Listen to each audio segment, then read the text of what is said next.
Hi, I'm Christine Jull, and today with me I've got Stephen Milverton, and I'm excited. We used to work like a million years ago, probably around 20 years ago, at GE, General Electric, GE Capital, and both of us have learnt a lot since then. And so I'm excited to have this conversation with Stephen and find out what we can talk about together that would be helpful for other people. I'm going to particularly take a thread from our past, from General Electric, and the concept of integrity. What Steve and I saw as integrity at that time and how we see it now. So I'm going to particularly focus us on integrity in a meeting. So, Steve, give me what you got. Well, first of all, Christine, look, I'm actually really excited because, yeah, you're right. It's probably been 20 years since we actually worked together. But, you know, I've had the opportunity to witness your fantastic journey since then. And I know you've done the same. And when we reached out to do this, I was super excited to get onto this call. So integrity for me in meetings, it comes down to probably the first thing to think through this is, when we talk about leaders and leadership, what does it look like? Leadership for me is a set of visible behaviours. And so a lot of people talk about what leadership is, but they don't then, if you like, walk the talk. And so for me, it's what am I seeing from a leader that shows that they're directly integrity with what they're saying and what they're actually doing, what their actions are the same. So when I look back at myself and, you know, my career over a period of time, and I see how I behaved in some meetings, I was definitely not in alignment with my integrity from that point of view. I would get frustrated. I would talk over the top of people.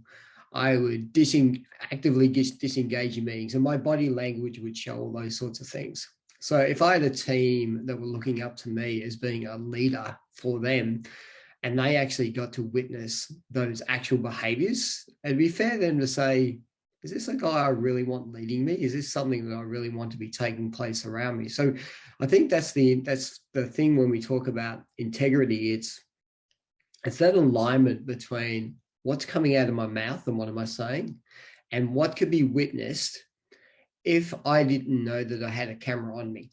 And that's probably one of the key things. Like, we can always flip the switch, right? As soon as we know that we're being watched, it's really easy to go into acting mode, if you like, and acting in the way people expect me to do. But what happens if we had a hidden camera? What happens if you were in a meeting room and you didn't know there's a hidden camera in there and you gone and shut the doors?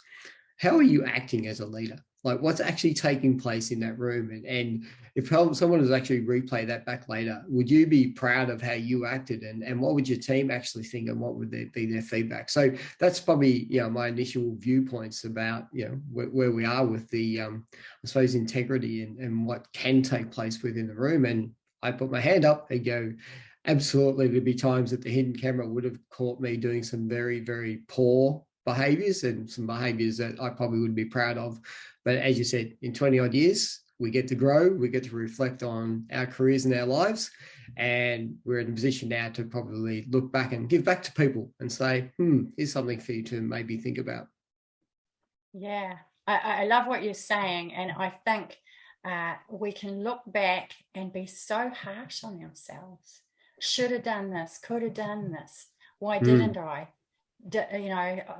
What did I do? How did I impact other people?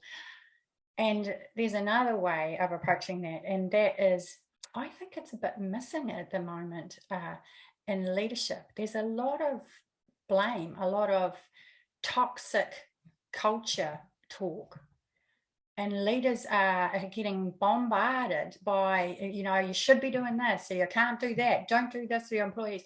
And maybe that's true.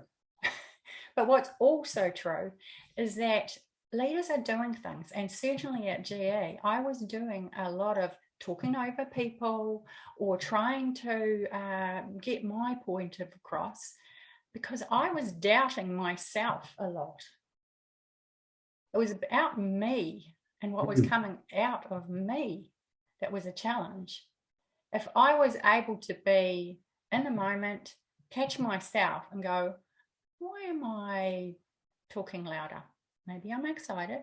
Maybe I'm nervous. Maybe I'm angry at myself because I didn't figure that thing out. And now I've got to defend myself. There's a million reasons why we behave in different ways, but being close to what it is really happening in the moment, I think, is the power. Not blaming ourselves for being a bad leader.